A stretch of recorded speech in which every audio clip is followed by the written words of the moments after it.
3 वर्ष पूर्व प्रकाशित इस काव्य संग्रह की आज हम समीक्षा करेंगे और समीक्षक के रूप में आप संजीव कुमार सिंह को जाने, साथ ही जिनकी पुस्तक है उनको भी आप इस समीक्षा के दौरान जानेंगे।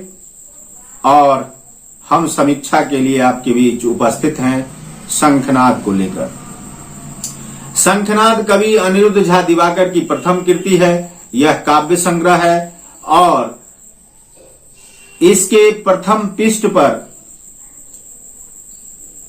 अंकित 39 शीर्षक से 39 रचनाओं को संग्रहित किया गया है।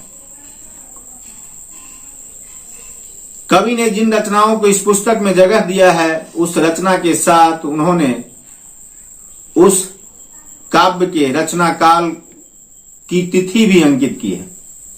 तिथियों से ऐसा प्रतीत होता है कि कवि ने 80 के दशक में साहित्य जगत में काव्य लेखन को गति प्रदान करना आरंभ किया था।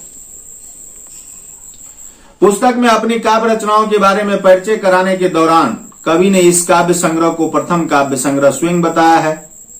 कवि की यह कृति साहित्य के क्षेत्र में एक उपलब्धि के तौर पर शामिल किया गया है।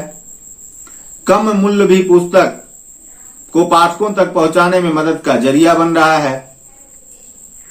पुस्तक का मूल्य 51 रुपया है, जो साहित्य रूपी लघु आकार की पुस्तक की कीमत है।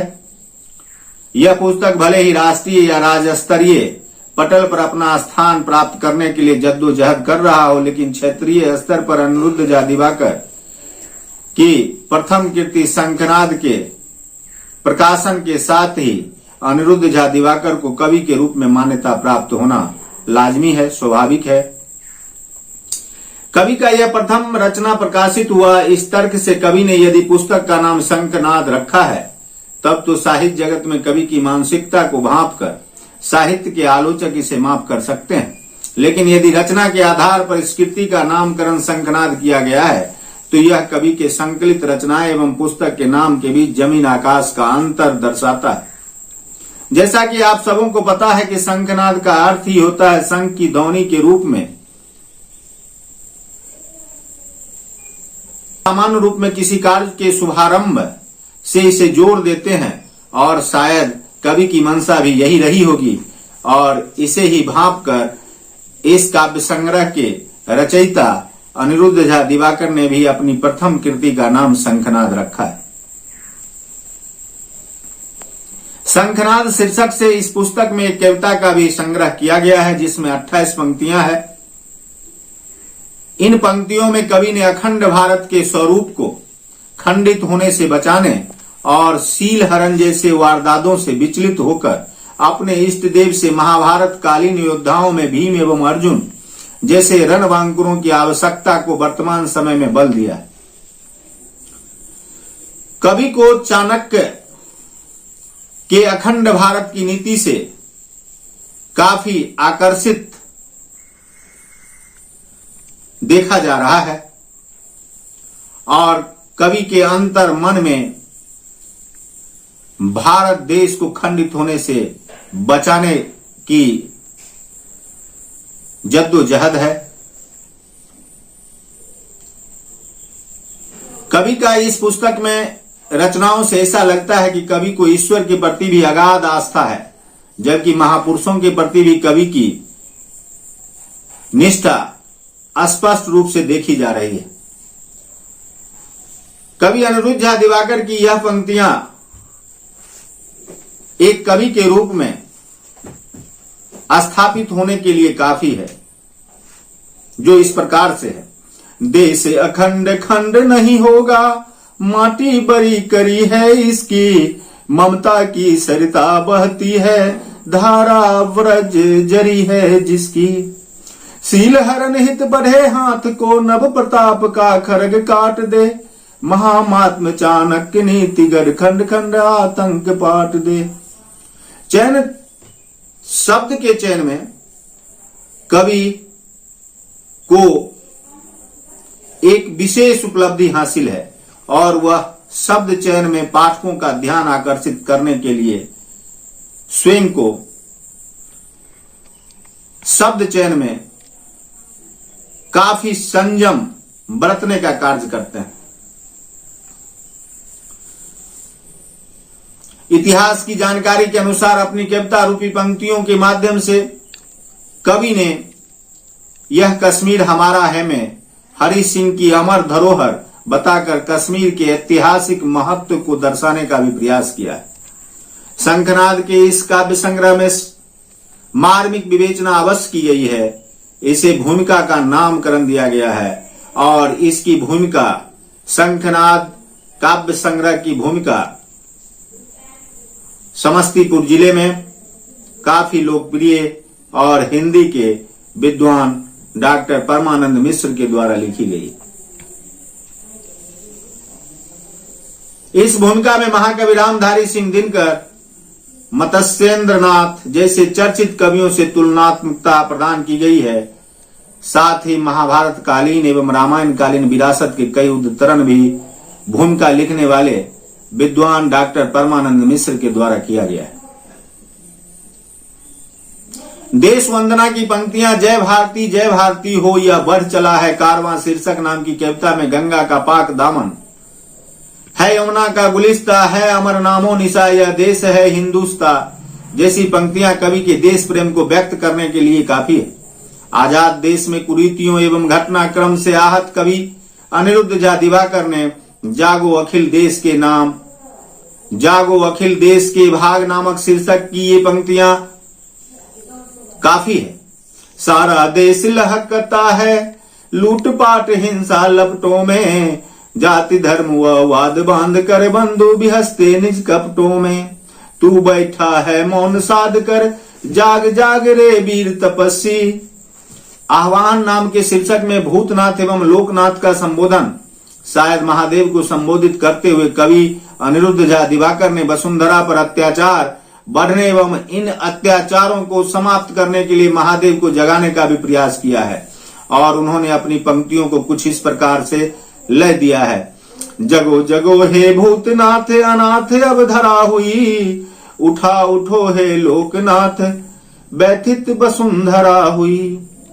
इसी प्रकार से शीर्षक हिमालय में कवि ने अपनी पंक्तियों में किसानों के कर्ज, अस्पताल की कुव्यवस्था, शिक्षा के गिरते स्तर, लोकतंत्र के घोटाले, बोफोर्स का सौदा, मेधा सूची के घोटाले, बेनामी संपत्ति, बैंकों के घोटाले, महिलाओं पर बढ़ते अत्याचार, भूखमरी, धर्म के बिगड़ते रूप पर प्रहार करते हुए हिमालय के मौन रूप को तोड़ने की अपील कर डाली है। वीर रस से ओतप्रोत कवि ने रणघोष में अचानक से वीरता को उद्वेलित कर सबका ध्यान आकर्षित किया है। बाहर जंग जारी है और तुम यहाँ घरों में सोए हो, लेकिन सपनों में खोए हो, उठो जगो जा बाहर देखो किसने रणघोष किया है। यह भारतवासियों के लिए उद्वेलित करने वाली पंक्तियां हैं।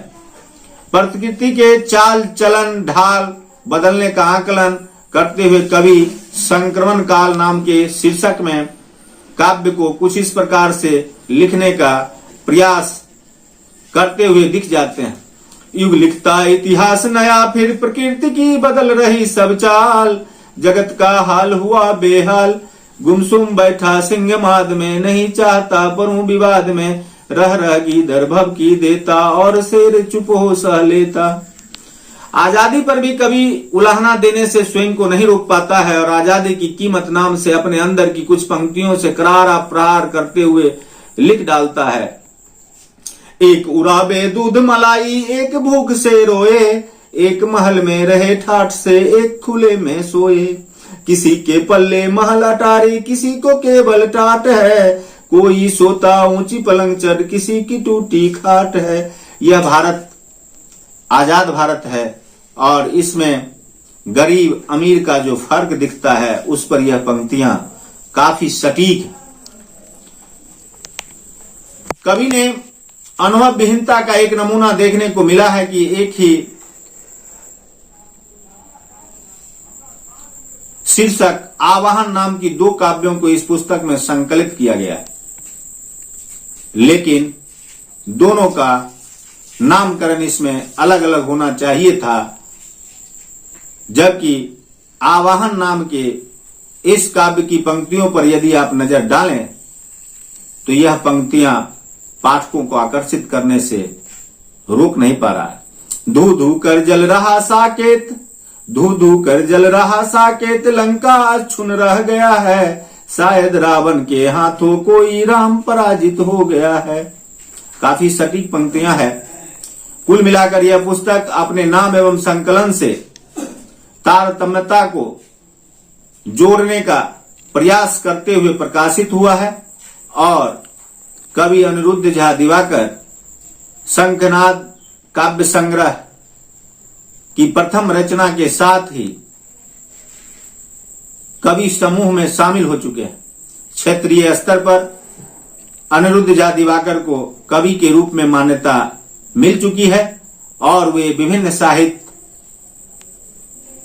गतिविधियों में भाग भी ले रहे हैं। सबसे विशेष बात यह है कि कवि अनिरुद्ध झा दिवाकर के मन मस्तिष्क में साहित्य के प्रति लगाव है, झुकाव है और यह लगाव और झुकाव का ही कारण है कि अनिरुद्ध झा दिवाकर ने रोसड़ा के साहित्यकारों का एक समूह निर्माण किया और उसका नाम दिया है साहित्य संगम। साहित्य संगम नाम की साहित्यिक संस्था आज रोसड़ा अनुमंडल में चर्चा के केंद्र में है और इससे जुड़े कवि आगे बढ़ने को लेकर अपनी पंक्तियां लगातार साहित्य जगत को सृजित कर रही है। इस प्रकार से कवि अनिरुद्ध झा दिवाकर अब क्षेत्रीय स्तर पर वर्तमान समय में एक कवि के रूप में चर्चित हो गए हैं। देखते रहिए संजीवनी विहार और पाते रहिए नई नई जानकारियां साहित्यिक, राजनीतिक, सांस्कृतिक एवं सामाजिक रूप से चर्चित स्थल, व्यक्ति, संस्था एवं गांव-गांव की खबरों को देखते रहें संजीवनी विहार।